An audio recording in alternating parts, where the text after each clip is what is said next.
Donald Trump ne considère que les États avec lesquels il parvient à conclure un deal, des deals. Et il se concentre justement là où il pense pouvoir obtenir des droits sur les minéraux ou sur d'autres richesses. D'où son intérêt, bien sûr, pour l'Ukraine, à qui il a voulu faire passer son contrat terres rares pour ce qu'il appelait un remboursement de l'aide américaine dans la guerre. Mais c'était sans compter justement avec l'entêtement et le patriotisme du président ukrainien Volodymyr Zelensky qui ont littéralement rendu furieux le président Trump cette semaine quand Volodymyr Zelensky a osé rejeter son offre sur les terres rares.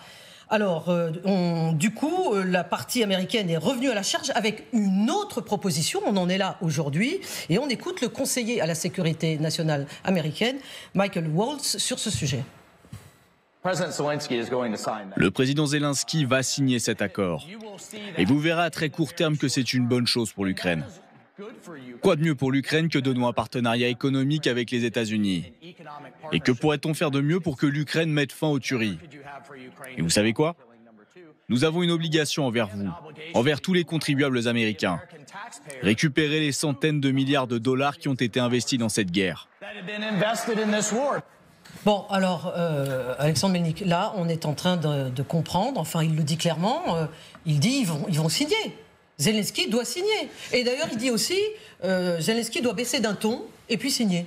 Oui, signer, enfin, c'est pas gagner d'avance non plus. Non, et d'ailleurs, Zelensky tient tête. Voilà, tient tête. Parce qu'on se demandait quelle mouche avait piqué quand même Trump quand il a dit que Zelensky est un dictateur sans élection. Hein? Oui, vous vous souvenez de cette phrase? Donc, on pensait que c'est Poutine qui l'avait retourné, etc. Ce qui peut être vrai aussi. Mais finalement, c'est quelqu'un qui deal, qui va toutes les relations internationales à travers les deals. Et donc la mouche qui a piqué Trump, c'était justement refus de Zelensky, refus au nom finalement des valeurs démocratiques. Parce que c'est lui aujourd'hui qui représente ça. Qui a dit patriotisme et la liberté, parce qu'il a dit je dois consulter le Parlement. Ah, donc alors que le représentant de Trump lui a dit mais non, tu signes tout de suite, immédiatement. On est dans un truc de gangster, de mafieux finalement. Donc, et c'est ça qui a déclenché la colère lire de Trump, qui a qualifié justement de dictateur, etc. Alors là, le deal est un peu légèrement, à mon avis, remanié, enfin, on ne dit pas les détails, mais il ne s'agit pas de brader l'Ukraine. Parce que Zelensky, combien de fois il a dit qu'il est tout à fait pour les investissements américains. D'ailleurs, c'était dans son plan pour la victoire. Mais être pour les investissements, développer le partenariat économique, ça ne veut pas dire brader l'Ukraine. Lucas Manger, effectivement, on considère que sur le timing, et c'est tout à fait juste de dire que c'est à partir du moment où cet accord a été refusé qu'on a entendu tous ces noms d'oiseaux voler de la part de Donald Trump. Est-ce que, en fait, aujourd'hui, on a l'air de considérer que ce refus sur les minerais, c'était en effet une certaine forme de résistance, de patriotisme? Est-ce que ce n'est pas la pire erreur qu'il aurait commise, Zelensky? En fait, Zelensky, il faut revenir un tout petit peu en arrière. C'est lui qui a proposé ce deal au moment du sommet des Nations Unies en septembre. C'est lui qui va voir Trump, qui n'est pas encore président, qui est en campagne, en lui disant, dans le cadre des négociations... Le plan pour la victoire. J'ai des terres rares et des minerais. Alors, il faut déjà juste rappeler pour nos téléspectateurs, parce que c'est très confus. Ce qu'on appelle les terres rares, c'est 17 éléments rarissimes. Et d'ailleurs, en fait, il faut juste dire une chose, l'Ukraine en a peu. L'Ukraine a beaucoup de minerais stratégiques. Moins que ce qu'elle a dit, en tout cas. Beaucoup moins. Et il y en a toute une partie qui est où? Dans le Donbass. Et voilà. Donc, qui s'arrange aussi, si la ligne de partage de frontières éventuelle passe le long du Donbass, Poutine en aura tout autant. Ouais. Donc, Zelensky propose ce deal parce qu'il sait que Trump réagit à l'argent. Aujourd'hui, il ne peut pas accepter. C'est pas un deal, c'est une capitulation. Ce qu'on propose à l'Ukraine, c'est de dire, vous remboursez à perpétuité. Trump ment complètement sur les chiffres.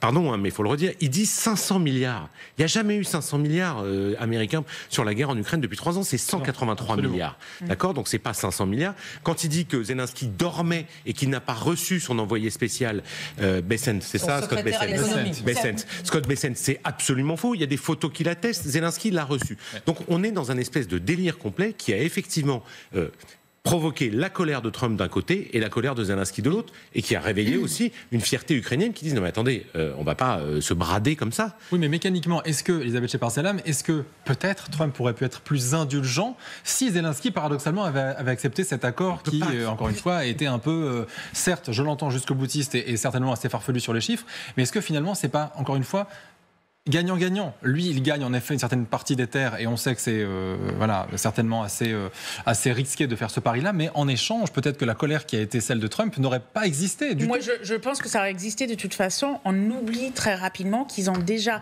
même avant la guerre, eu des soucis quand Trump a demandé à Zelensky d'aller enquêter sur le fils Biden et que c'était un chantage. C'était « je ne vous donnerai pas d'aide si vous ne m'aidez pas à enterrer mon ennemi politique ». Il est déjà dans une confrontation avec Zelensky depuis des années. Donc moi je pense que c'est une excuse. Clairement, ça ne lui fait pas plaisir quand quelqu'un lui tienne tête. Mais ça aurait été ça aurait été autre chose, ça aurait été... Donc Zelensky a eu raison. Non mais il y a un autre facteur très important, c'est que Volodymyr Zelensky a aussi dit publiquement que Trump vit dans une bulle de désinformation russe.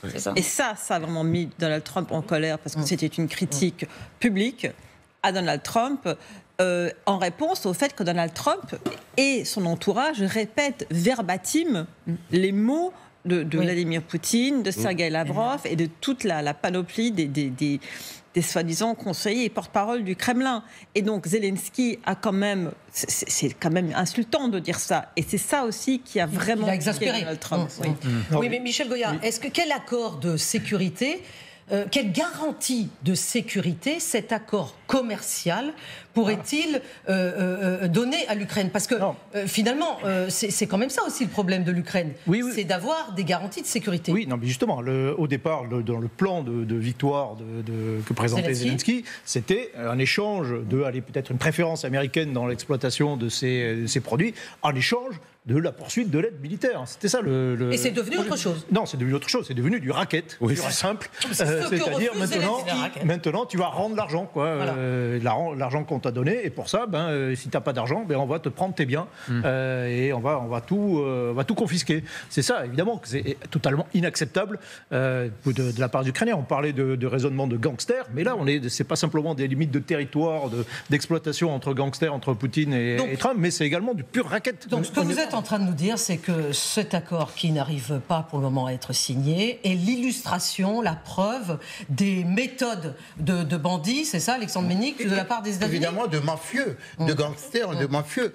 Personnalisation à fond des relations internationales. Enfin, je ne pense pas qu'il y ait que les États-Unis qui veuillent faire de l'extraction de minerais en Ukraine.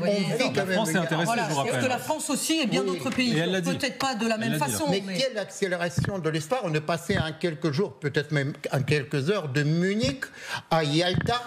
Et après, on a fini par le clan des Siciliens. Donc, voilà. Dans quel monde on vit ? Oui, et George Orwell, en 1984, où le passé, finalement, est totalement malléable. Alors, depuis l'arrivée au pouvoir de la nouvelle administration américaine, effectivement, les alliés sont suspendus à toutes les décisions politiques qui concernent l'adoption d'une nouvelle loi d'aide à l'Ukraine, justement, une loi américaine, dans le cas où cette guerre se poursuivrait. Parce que malgré, ça il faut vraiment le souligner, l'urgence et le désir de Donald Trump d'arrêter cette guerre, pour le moment, elle se poursuit, absolument. Donc hier, Mike Johnson, qui préside la Chambre des représentants aux États-Unis, a levé le voile sur les intentions américaines avec une drôle de formulation. On l'écoute. Envisagez-vous un autre projet de loi de financement pour la guerre en Ukraine ? Écoutez, il n'y a pas d'appétit pour cela. Qu'en pensez-vous ? Nous devons y mettre un terme.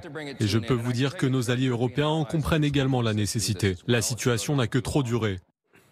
Alors, il n'y a pas d'appétit, c'est exactement ça ce qu'il dit, Elisabeth Shepard-Salam. Il n'y a pas d'appétit. Et ensuite, il pose la question à la foule.